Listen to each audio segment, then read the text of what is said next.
coast-based produce in Mexico for the last 9 summers. So I have a little bit of experience here, although I'm not involved directly in the sales, logistics, and distribution. I feel like I have a good experience in the market and an understanding of the dynamics there. So our objectives today, I'm going to give you a quick snapshot of the produce trade landscape in Mexico, a quick overview of the rules of the road related to USMCA, duties, and trade disputes, talk a bit about phytosanitary compliance, logistics, and then we will have a case study or an overview of some of the experiences of Eagle Eye Produce in Mexico in their time exporting to the market. So quick poll, maybe it's just a show of hands over here in the chat. Who here has been involved in exporting to Mexico before of our participants?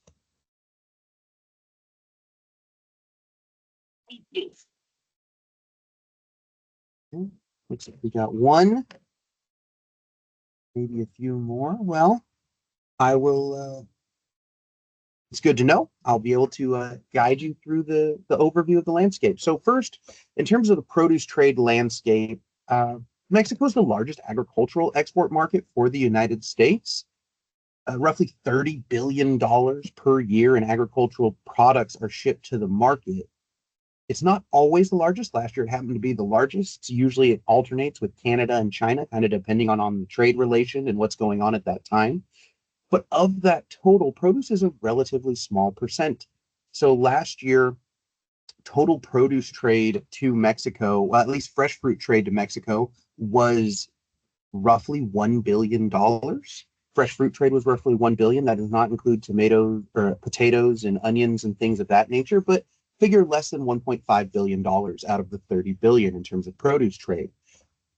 Of that total, apples and pears, and really apples, are the biggest shippers to Mexico.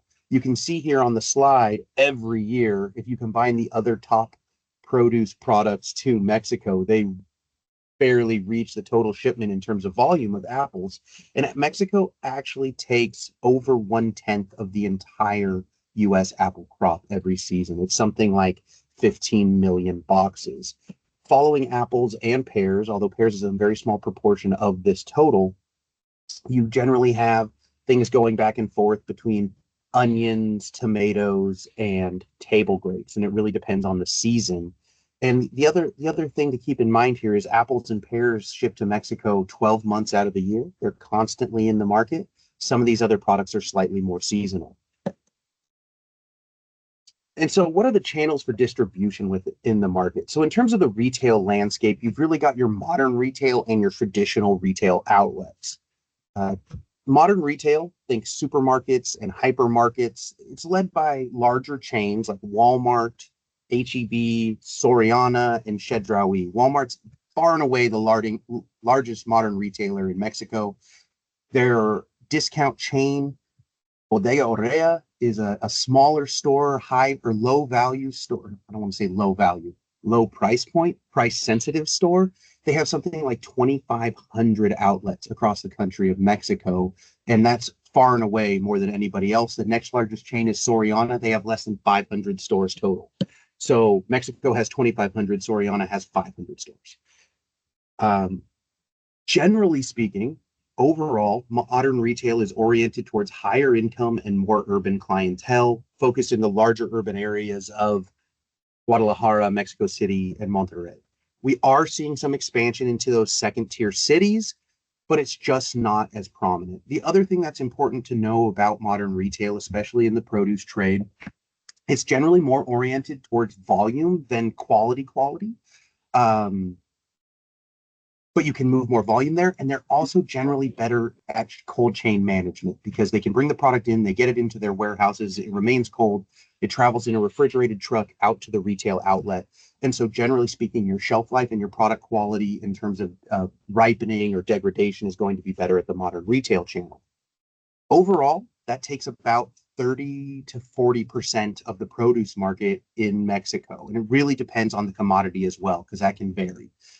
The next, we have the traditional markets, which is going to be your street vendors, your small produce shops, your specialty stores, your open public markets.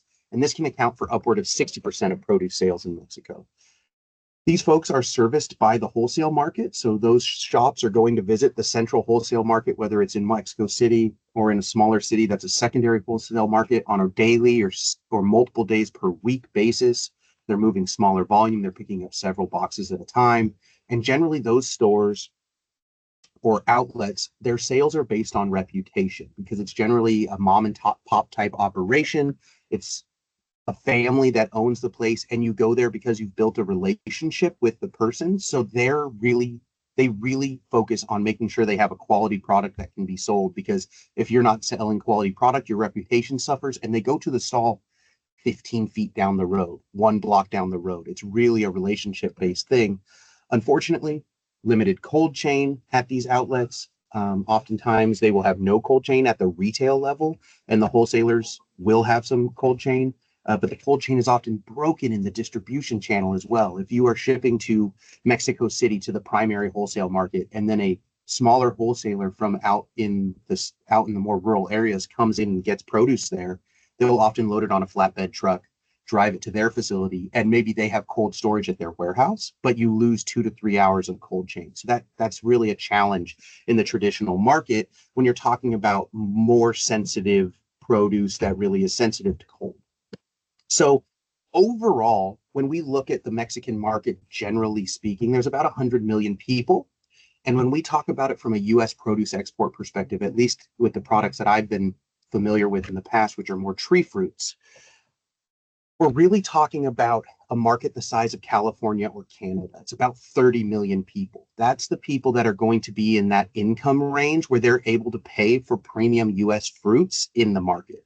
When you get below that top third of income earners, and this doesn't necessarily apply to potatoes and onions, I'm not as familiar with those products, but when you're talking fine fruits, pears, cherries, apples, those types of things, it's the top 30% of the market. So if you think about it in your mind, it's not a 100 million person market, it's a 30 million person market, but it's about the size of Canada and Mexico. And a lot of those people have shifted their purchasing practices to the modern retail markets. So just kind of keep that in mind. In terms of seasonality in the corridors as things go into the market, there's really 4 primary ports of entry laid out here: Otay Mesa, Nogales, El Paso or Juarez, and Laredo, Texas. I don't need to read all of this for you. You can kind of see what things are going in where. But generally speaking, if you are exporting to, and all, if we're not, maybe Renata can correct me, but I believe these slides will be available for all of you to look at afterwards as well. So there's a lot of words here. I'm not going to read them all, but you can look at them later. But basically, you can see that like Otay Mesa, leafy greens, berries, and mixed produce. That makes sense for the geography. Nogales, we're talking grapes, melon, citrus, and leafy greens. And then when you get out further east to El Paso and Laredo, you're seeing apples, potatoes, and onions more commonly shipping through those ports of entry. And then in terms of seasonality, the seasonality of availability of U.S. produce, like I mentioned, the big one year round, we have apples, pears, potatoes, and berries. Potatoes is always a sticky subject for those of you involved in that industry. I know it's been decades of uncertainty around how far you can ship into the country, and you still cross your fingers, I think, with every shipment that things are going to go well. They've been the subject of a little bit of political football over the last decade. And then in the winter and spring, you're seeing more citrus and onions go into the market. Spring into summer, cherries is a growing export product to Mexico, table grapes and stone fruit. And then late summer, grapes, apples, pears, lettuce, and leafy greens as well.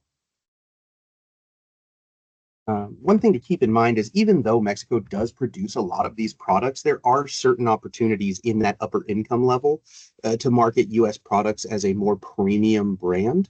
So it's not always specifically counter-seasonal to Mexico in terms of where you're shipping and when you're shipping.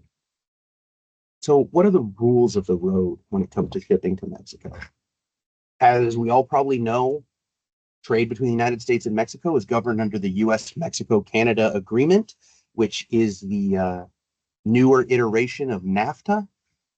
Luckily, for most produce coming from the United States, there's a zero tariff to enter Mexico as long as the produce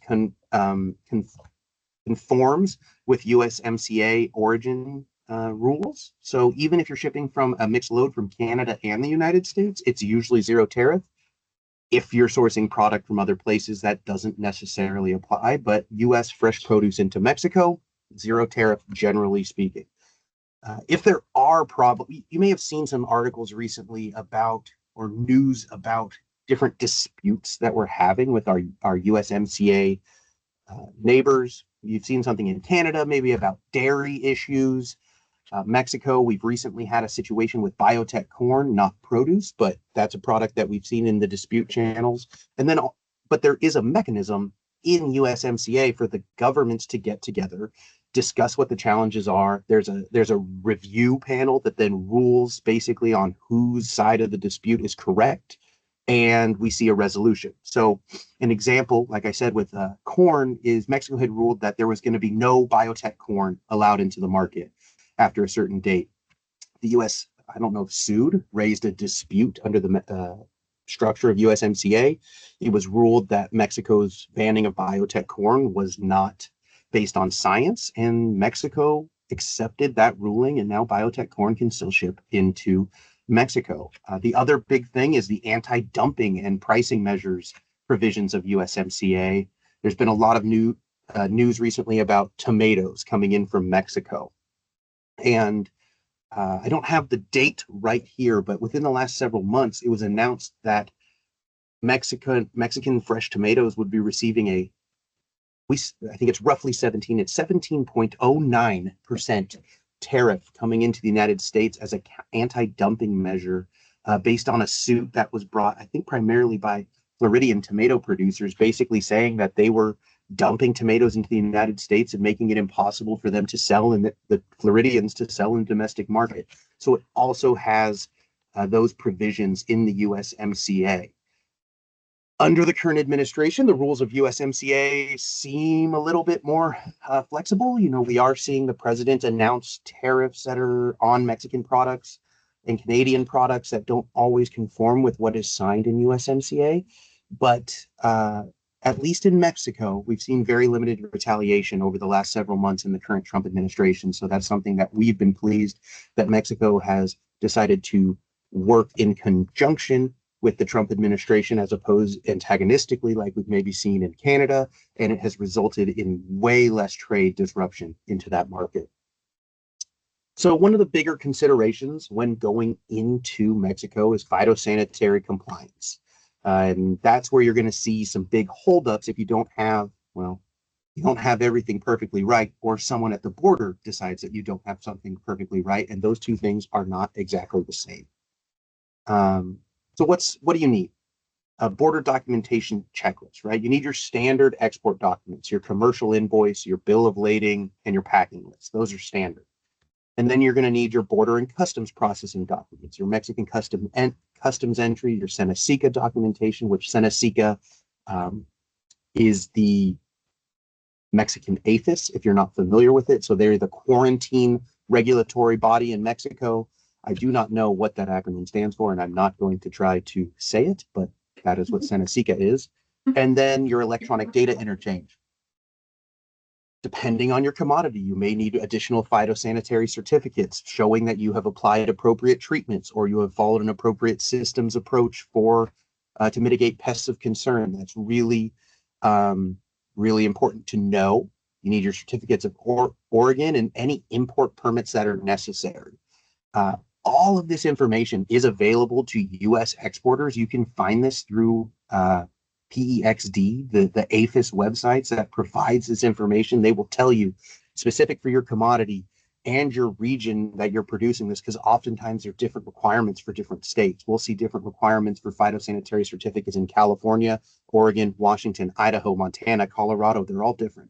Certain regions are barred from export to Mexico depending on the pest pressure. So it's something that you'll really need to verify based on your location that you're doing your farming or you're sourcing your product from. And then finally, cold chain and logistics documentation. You want to make sure that your refrigerator, your reefer is calibrated, that it's cooled prior to loading, you have your temperature logs, your food safety certifications. You want to ensure that that truck is clean before it leaves. And like I said, sorry, truck sanitary inspection certificate. So what are the risk controls? Because you don't want to get hung up at the border. That's a big problem. First, clean and disinfect all your packing, loading, and transportation equipment and maintain reefer sanitation logs. Make sure you have the proper traceability on your products, lot coding on cartons or pallets for quick ID, detailed shipment records, segregating lots by field or harvest date to limit exposure if issues occur. And then I made kind of an allusion to this. There are two ways that things get held up at the border in Mexico. One of them is you do not have proper documentation. The other one, and this is just a reality of shipping to Mexico, is sometimes people will hold things up for personal gain.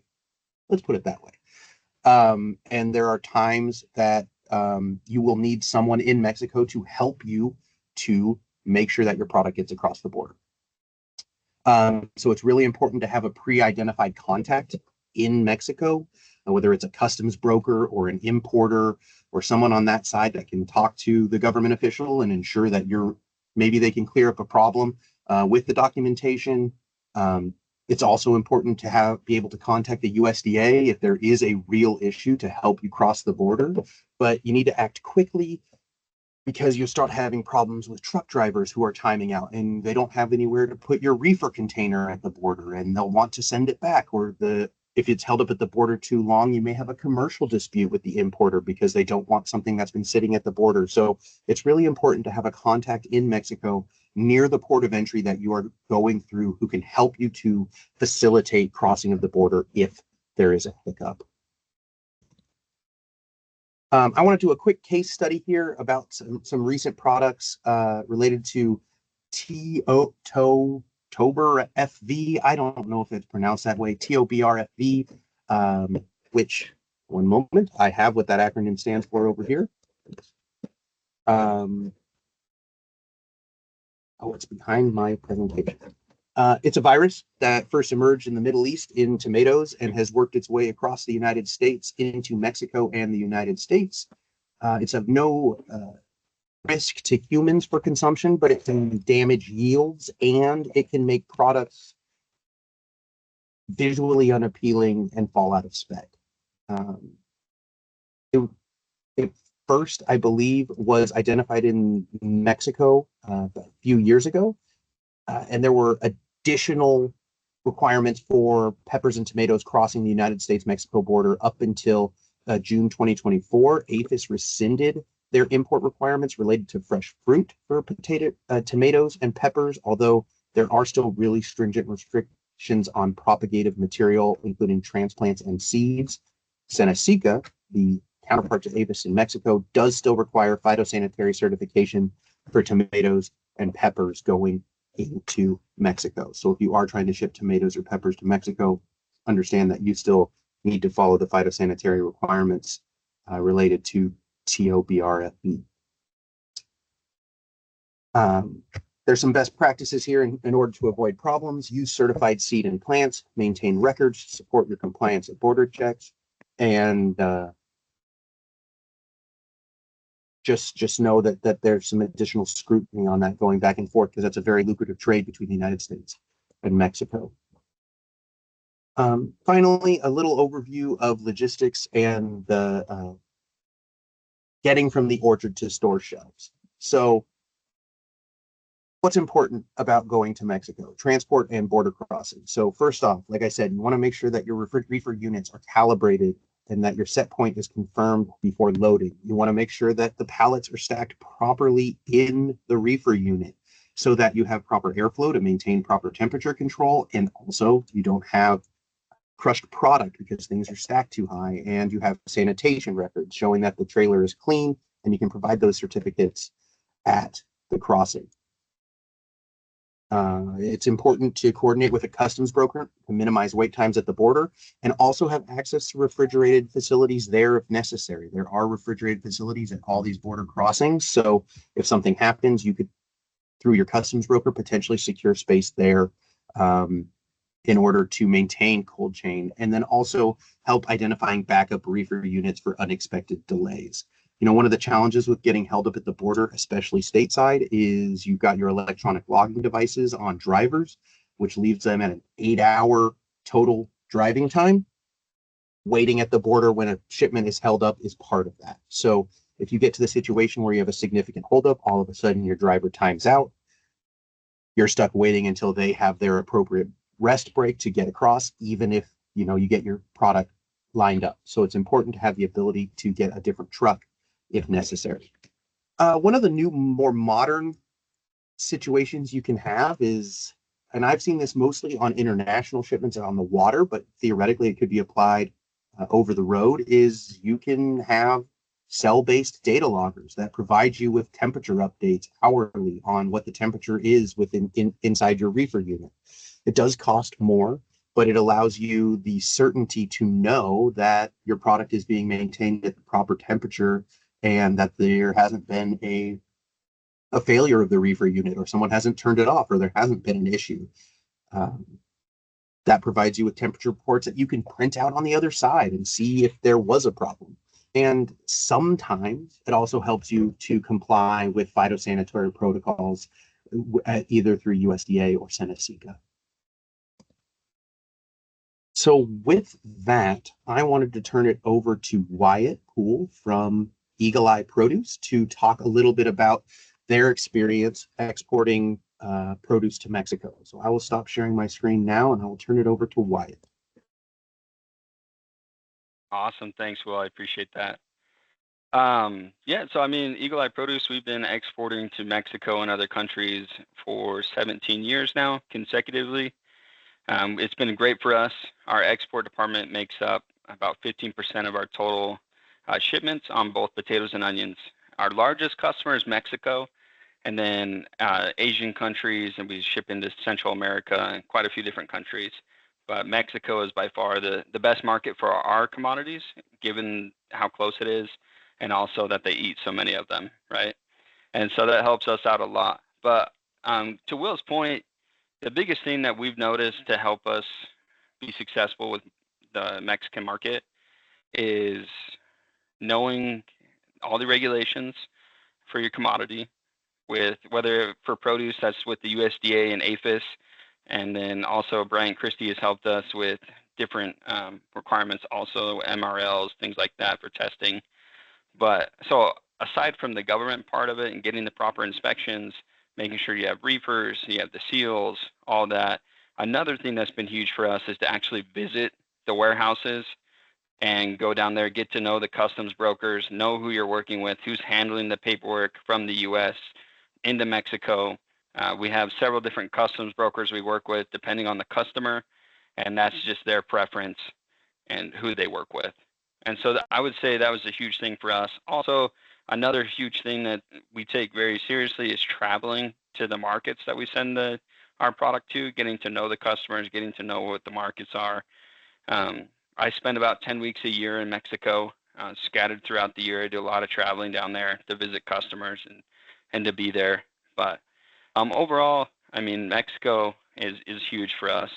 And so here in the U.S., we build relationships with our local government agencies, for example, like the Idaho State Department of Ag or the Washington State Department of Ag. And then also there's different governing boards like the National Potato Council, the Potatoes USA. We work with USADA, obviously.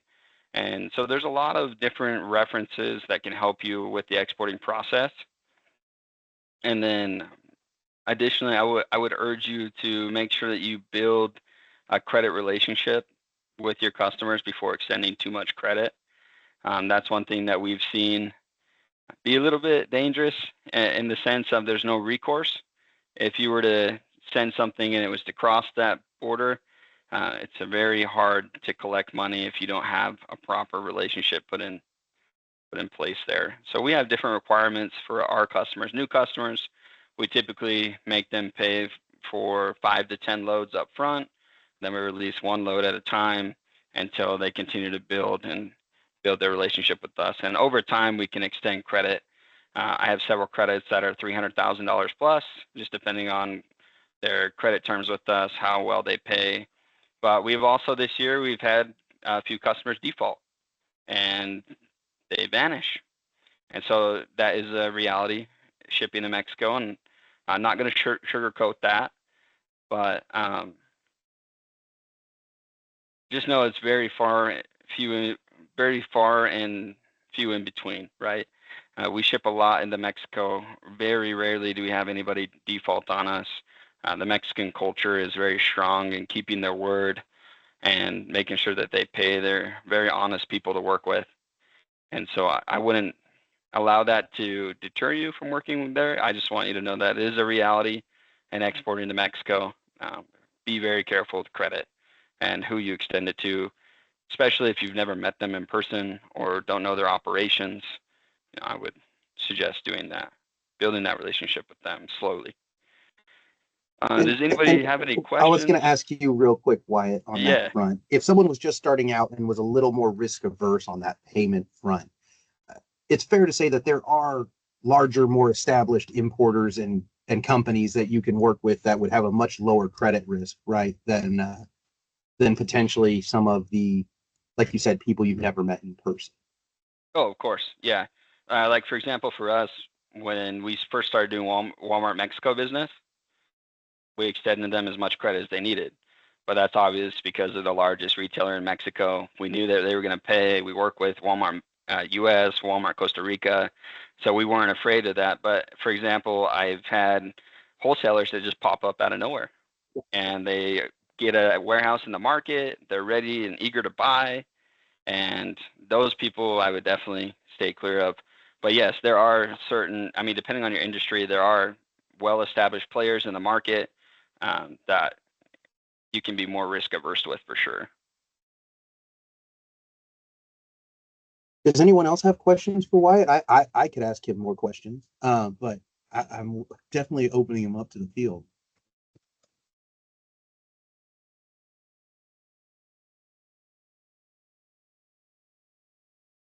If not, I would say take advantage of all the USADA trips. They do a great job at getting different buyers from different industries together, getting people on trips, making that in-person contact, getting to see different locations. I've been with them to Mexico City, to Guadalajara, to Monterrey, and it's been great for us as a company. We've had a lot of success attending those trips, so I would urge you to do that. And any in-person trip you can make with them, I'm sure will be well worth the money and well worth your time. And I probably should have mentioned that earlier, Wyatt, that the Mexican trade, the importers, the retailers, an in-person meeting does way more than you would think. It's still very, very relationship based in Mexico. The fact that they can put a face to your name, that you came to visit them, it really carries a lot of weight. And they will often, tell us that Americans are so transactional and they want to do email and they want to do phone calls and they want you to come down and sit there and talk with them. And, it can be a little bit frustrating too, because I don't know if Wyatt's had this experience, but on all the trips I've had to Mexico, I've never heard an importer tell an exporter, no, we're definitely not going to do business. They always say, I think there's a way we can make a deal. And then, kind of depends what the terms of the deal are, whether or not it goes through. But in all reality, the biggest value to Mexico, the biggest thing you can do to grow your exports to Mexico is to go down and meet people and get to know them and show your face. And that's a huge way to build a relationship. And the people who go and make those relationships will experience, generally speaking, more success than the people who just try to do it over the phone. Yeah, I agree with that 100%. Mexico is very different than the United States. We have so many different electronic order systems and ways to get orders across. Mexico, 90% of all my business comes across either via text or via phone call. And that's only because I met them in person. I've been down there. They know me. I've invited them up, and that relationship has been built. But I only know of 2 customers that will use an electronic system to accept and send orders. So yeah, it's very different than what we see here in the U.S., especially in the produce industry. So yeah, I would take that into consideration, and knowing that they don't want to be transactional. They want a relationship. They want to know about your family. They want to know what you're into. The culture is just different and not nearly as transactional as it is in the United States.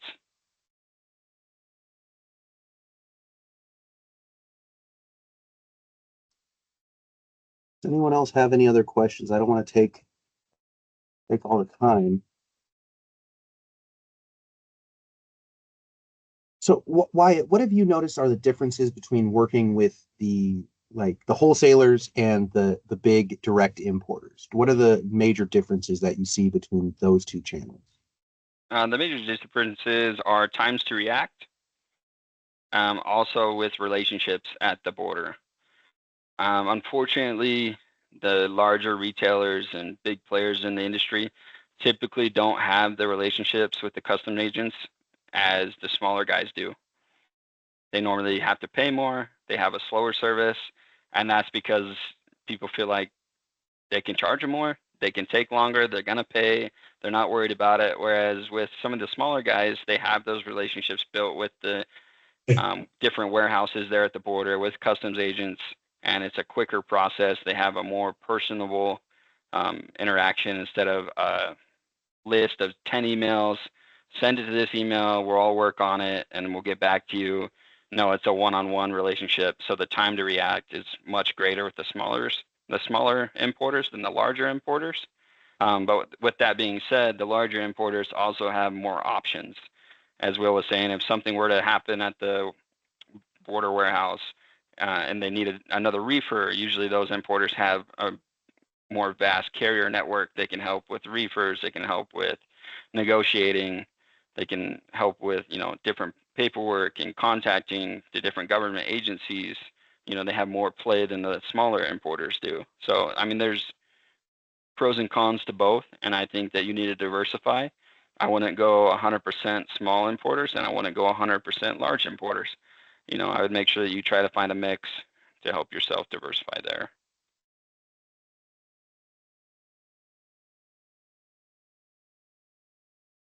Well, if you guys have any more questions, we can take them in the chat, and I'm going to move back to the presentation, and we'll talk a little bit, as Wyatt mentioned, about the upcoming WUSADA activities that can potentially assist you in expanding or starting exports of your product to Mexico. So, Renata, I don't know if you want to talk a little bit about this outbound trade mission and provide some information to the folks about what's going on with that. Yeah, sure. First of all, I just want to thank Wyatt for his insights on the market, Mexican market. Thanks for your participation. We truly appreciate it. We have an upcoming outbound mission to Mexico. That's a great opportunity for you to test the waters, go and visit with buyers in Mexico. The recruitment is currently open, and you can register up to September 26th. The outbound mission will happen the first week of December. It will be from December 1st to December 6th. I also want to say that we have other upcoming events for other markets, and these events are available in our calendar, and you can visit that at wusada.org. After this seminar, you will receive a survey from me tomorrow via email. We ask that you please complete this survey. The survey helps us get some results from the conversation you received today. It also helps us secure more funds from FAS to continue this series of seminars and help us grow the program. So if you can please complete that survey, that would be awesome. I also want to say that through our partnership with Brian Christie, we offer a 30-minute consultation. This consultation is free. There is no catch. You can consult with Brian Christie and talk one-on-one with them about your business and how you could invest in the market in Mexico. So, it can be personalized to you and to your business. So you can use the link that will be shared with you via survey as well. Thank you, Renata. I was just going to go back and mention that. So yeah, we're happy to talk to you. Like we said, it's about half an hour consultation. Bring any questions that maybe you feel are confidential that you didn't want to ask here or too private. We're happy to talk about any of it. I don't know that we'll have all the answers in those 30 minutes, but we'll try to answer as many questions as possible, and we'll follow up on the ones that we don't have answers for. So with that, are there any other further questions about the produce market in Mexico for U.S. exports? Well, hopefully, if you have private questions, we'll talk to you sometime over the next week to discuss any other further questions you have. But other than that, that concludes our content, Renata, for the seminar. Thank you all so much for your participation. We appreciate it. Right. Thank you. Well, Renata, thank you very much. This is Eli Trujillo. Will, I also wanted to thank you. Thank you, guys. Thank you. Thank you, Eli. Have a great day, you guys. Thank you. Thanks, Will. Thanks, Alicia. Thank you. Did you want to talk about anything else, Renata? No, I think we're good. Bye-bye. Thank you. Thank All you. right. Thank you. Thanks. Thanks. Bye. See you later. Bye.